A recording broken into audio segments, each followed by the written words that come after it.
Alright guys, I'm really excited to make this video because it's a follow-up from our last video and I've made a lot of interesting findings.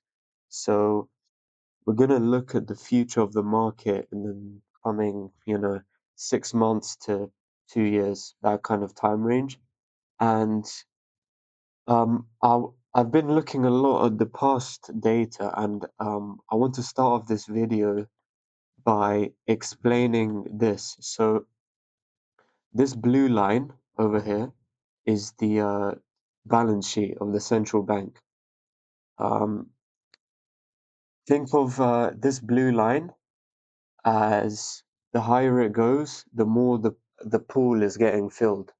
So, we have this image of a pool getting filled up here. And when this pool gets filled up, then this injects money into the economy in general, and the markets go up. Everything we have here. I mean, now it's red. But look, to use BTC as an example, look, we see QE4 started in March 2020, and you see this big rise in the water entering the pool. Look at this. Look at what happened in BTC in March 2020 in QE4. And big rise. This is one of the biggest bull markets we've had in crypto during this time. So that's QE when the pool gets filled up. The central bank buys bonds from banks, from for example, JP Morgan. The central bank prints new money, buys bonds from JP Morgan. That gives JP Morgan new cash, which they're going to spend everywhere, circulate everywhere. And so that's quantitative easing. And quantitative tightening, you see this man, he's draining water from the pool. It pulls money out of the system and out of the markets. So that's what's been happening since about June 2022. And you're seeing the effects of it here today. I mean, we'll get on to why this is happening specifically. But to explain quantitative tightening, it's when the bank actually sells bonds to these banks like JP Morgan. When they sell bonds, they're like, okay, we'll give you. The central bank goes to JP Morgan. They're like, okay, we're going to sell these bonds to you, and we'll give you a slightly better rate. So JP Morgan just buys them, and that means JP Morgan have lower cash reserves. So they might pull money out of other investments or just circulate less money in general. Um, so that's the pool draining, that's water draining out of the pool, which has been affecting markets, as you can see. So for our next segment, I wanted to look at how markets respond to this specifically, because this is a big deal. Um, it's literally, it's all liquidity. It's a big deal. So let's have a look at Bitcoin over here. So you see these highlighted areas are marked out. We have QT1, QE4, QT2, and we have stealth QE here, which we'll talk about. But I just wanted to show you how price behaves under these conditions. Sorry, wrong tab, wrong tab. We have it over here. So I've highlighted these periods here, and it's actually very interesting. So when QT happens, the markets initially get spooked, because keep in mind, the markets are very psychological. And so initially, when QT starts in both QT1, QT2, you have the market goes down. Initially, it goes down because it's saying, okay, water's getting drained out of the pool. We don't know when water's going to stop being drained from the pool. But then once the Fed starts making announcements on, we're going to slow QT, then the markets go up again. They're like, okay, we know when water's going to stop getting drained from the pool, might as well position early. So you see it around here as well, end of 2022, early 2023, inflation started calming down, so the markets went up over here, went up. But this is where we can look at 2019 as an example, because we only look, QT's only happened twice. So to look back on the effects of QT on the market, we have a sample size of 1, which isn't the best, but is way better than nothing. So I think it's very worth analyzing. And you see the markets go up here, and QT officially ends in August 2019. That's the last balance sheet reduction by the Fed, and that's when Bitcoin tops. It's a sell the news event, and I think a similar thing is happening here uh, in October, which is the top around here, 123K. The Fed was like 126K. The Fed announced we're ending QT in December 1st. That's it. We're ending it. We get max clarity, and that's when the market tops. Now, why does the market do that? That's what I wanted to look into, and I found very interesting results, and it's to do with QT itself. So we talked about how QT drains water out of the pool. So by the time QT is ending, the reason QT ends is because the Fed usually has, achieved their aim. The pool isn't going to overflow. So by the time QT actually ends, the amount of money in the system is very low. Banks are going to start feeling the liquidity effects of the decreased money in the system. So let's look at 2019 as an example.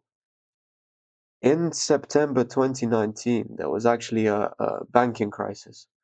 There was a banking crisis in September 2019 because banks had low reserves. So let me show you this. Here we go. So this shows the aggregate bank reserves, in dollars of all the banks combined in the US. And you see QT starts October 2017, so around here, and you see Fed is selling bonds to the commercial banks and their cash reserves are dwindling, until about September 2019 here, where the reserves are really low. And essentially the Fed overdid it by this time. They overdid QT and the banks didn't have enough reserves to conduct their normal operations.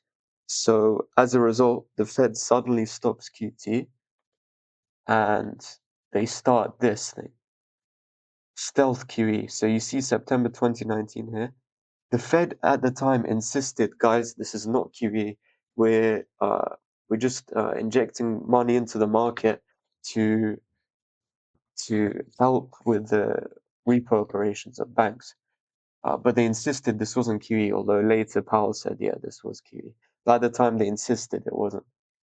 They did this in direct response to a bank reserve crisis, uh, which was as a result of the Fed overdoing QE. So, and as you can see, this is not temporary. Then QE4 comes, mega money printing. So similar, if you looked at my last video, very similar thing happening now. We're approaching the very end of QT and banks are having liquidity issues. Um, we went over this, and so the Fed is in a hurry to stop QT and they're starting to lower rates. Now, another similarity with 2019 is this. So this is the Fed funds interest rate, the main interest rate, and during the whole most of the bull market, which we've had now, interest rates have been rising. They went from near zero to 5.25%. And you see over here, same thing. 2017 bull market, which was Bitcoin's blow off top, interest rates are going up. Now, September 2019, the Fed starts cutting interest rates here on this graph. And September 2019 is the local top here. We had like a little mini bull market for Bitcoin.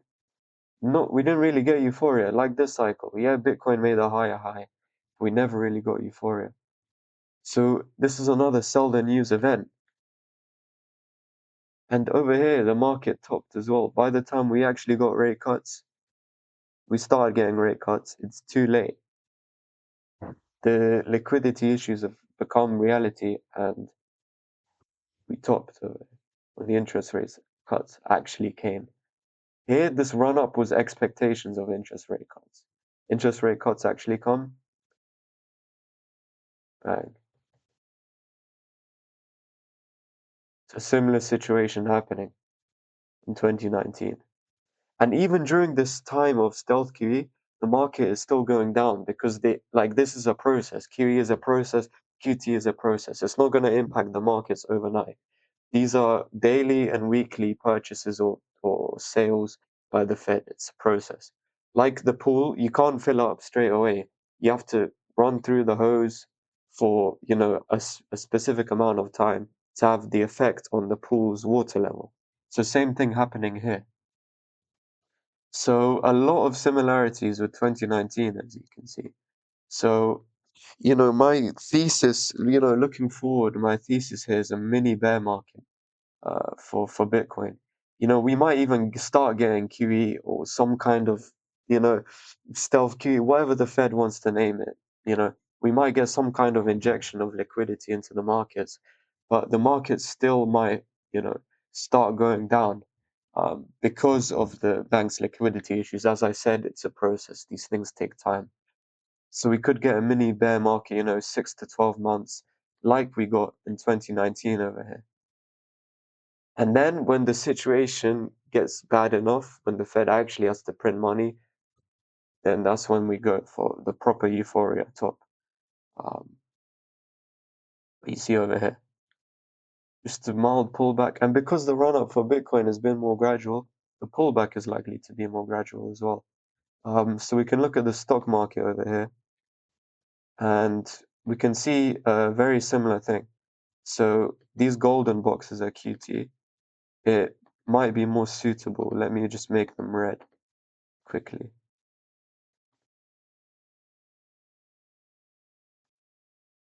So there we go. Okay. So stock market, similar situation over here. We get a run up, and then we get a pullback because of the fears of QT. But then we make a higher high here and a higher high here. But yeah, we get a pullback because of QT. Markets get spooked, but then we get clarity. QT is going to be ending. We make a higher high. And same thing here. QT starts, initial pullback, and then we start getting clarity. Even though QT is still going on, the markets are confident. And then QT actually starts ending. I think this is the break of structure. Stock market pullback will probably be less violent than crypto.